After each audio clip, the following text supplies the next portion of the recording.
As a child-free woman, we have so much time for us. Tell us about things that you do with your time as a couple, please. As a couple, we're honestly kind of homebodies. Reading, watching YouTube, hiking, playing tennis. We're really not that good at tennis. Do a lot of walking around our neighborhood, relaxing indoors, playing games, going to the library to get more books to read, going on dates. When did I start telling family and friends about not wanting to have a child? Probably when I was about 12 or 13. That's when people started asking me and saying, "Oh, you're going to be a mom someday, aren't you?" And I was like, nope. Did you go to college? And if so, what did you study? I sure did. I did my undergraduate degree in biology/pre-med, and then eventually I made my way to graduate school and did my doctorate degree in physical therapy. Did you have a lot of relationships when you were younger? And if so, how did saying that you didn't want kids affect that? I did have a couple of relationships, but they weren't very serious, and I was so focused getting to graduate school, and so those conversations honestly never came up. And if I felt like those relationships were serious, I would have brought it up, but I was just nowhere near in the place where I was thinking of getting married at all. My goal was grad school and a career. What is your fondest memory involving kids since you became an adult? I would say definitely the amount of time I've got to spend as an auntie with my nieces and nephews. All of my siblings have kids, and their kids are varying in ages from basically a year old to 21. So I've gotten to spend a lot of time with them, and that's been really fun for me. As you and your husband get older, will you be taken care of by a caretaker or a retirement home? Our big thing is we just really want to stay together when we're older. We don't want to be separated because our grandparents were separated, and it kind of sucks to watch that happen. So if we end up having to go to a care home or an assisted living facility or that type of thing, we will have saved up to make that happen. Ideally though, I think we'd probably both just like to live in our own place, be independent if our health allows, have someone come in if we occasionally need it for some help with cleaning or whatnot, and just honestly die together.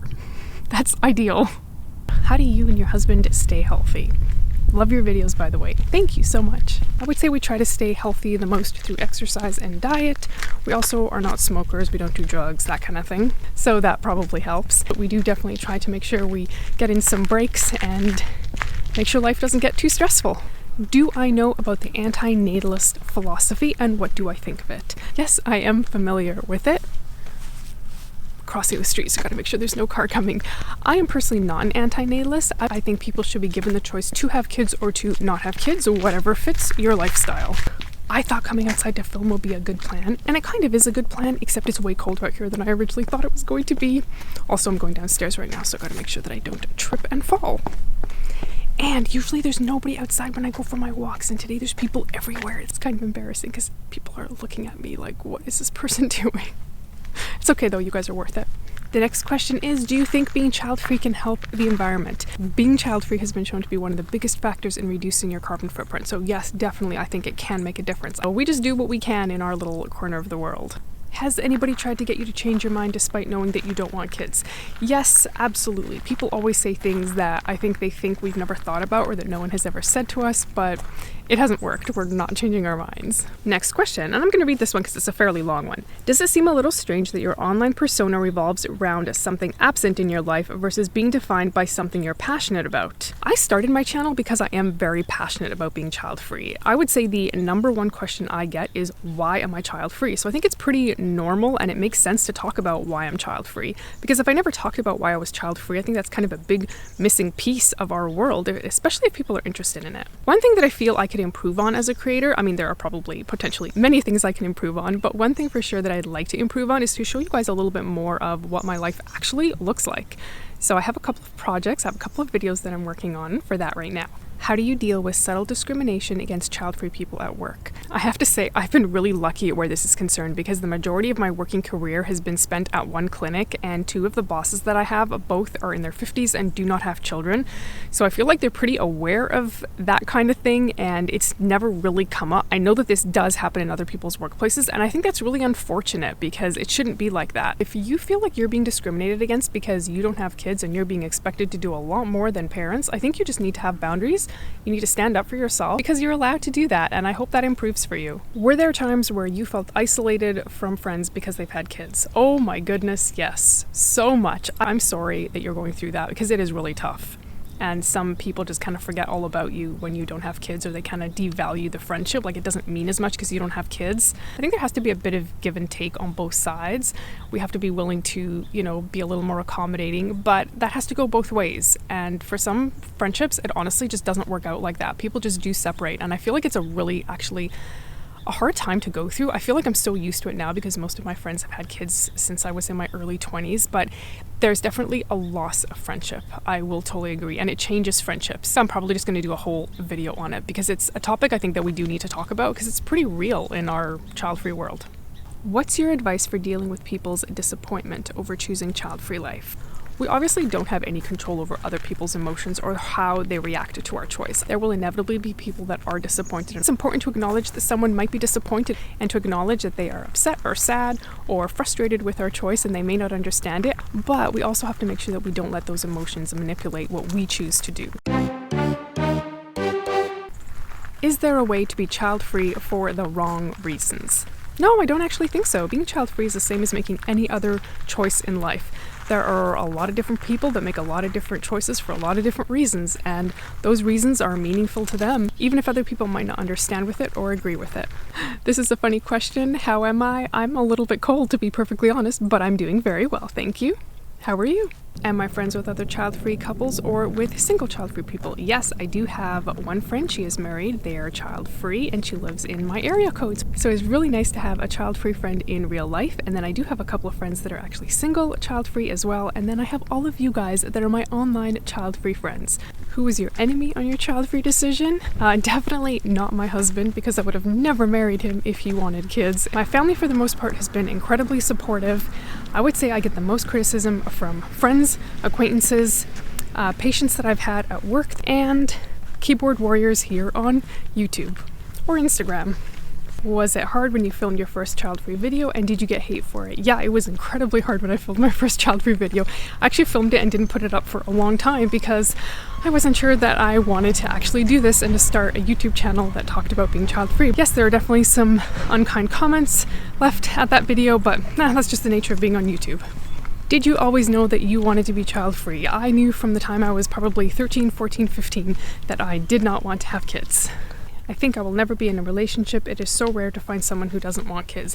It's true, it's not easy, but you know what? Don't lose hope, because there are people out there that do not want kids. There's guys and girls, because they leave comments under my videos all the time, and they say the same thing you say. It is a rare find, but I have faith that you will find somebody.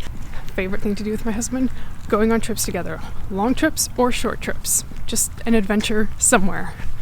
Am I a goal setter? Yes, I am definitely a goal setter. And then how do I achieve my goals? I have to write lists, otherwise I feel completely lost. I also take goals and break them down into smaller, kind of manageable chunks, especially if it's something that's like a long-term project. I've been listening to talks and podcasts from people that are really good at managing time and really smart entrepreneurs, because I feel like there's always something you can learn. There's a bug in my nose. It is starting to rain and I still have more questions to go, so I need to walk a little quicker and answer the questions a little faster.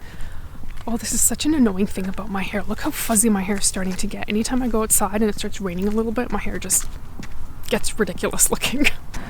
Would you ever want to go to Hawaii or Japan? I would absolutely love to go to Japan. I think it will be an absolutely incredible place to visit. I have been to Hawaii several times and I plan to continue going back there because that's our happy place. My husband and I love Hawaii so much. What shows are you currently watching? You guys, I'm super boring. I don't have Netflix. I don't watch TV. And I rarely ever watch movies. I watch YouTube. That's basically it. I just feel like there's so many other things in life that I find fun. And honestly, when I used to watch TV all the time, I used to fall asleep all the time in shows, no matter how exciting they were. So, I don't know. I just feel like movies and TV shows are not really my thing. I'm totally out of the loop. I have no idea what's going on in the entertainment world at all. It is starting to rain. I don't have a hood. My hair is getting super fuzzy and I am so cold, so I'm going to jet home here. I could not finish the video outside. My hands are so red and I am freezing cold, so I'm back in the house now. Alright. Back to a few more questions. How do you feel about getting older? I'm having a quarter life crisis at the moment and feel life's a bit difficult.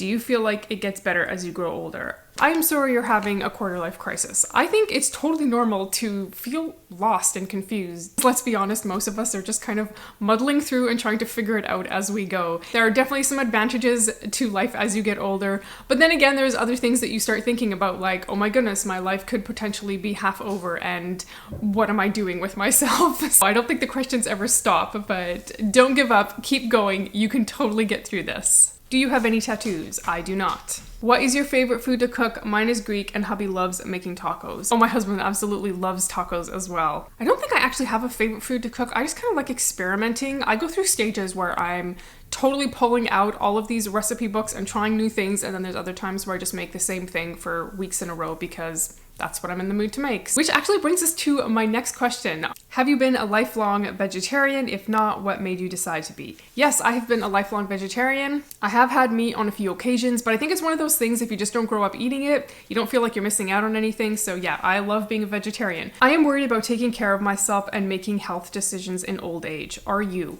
Oh my goodness, I'm such a worrywart. I worry about absolutely everything.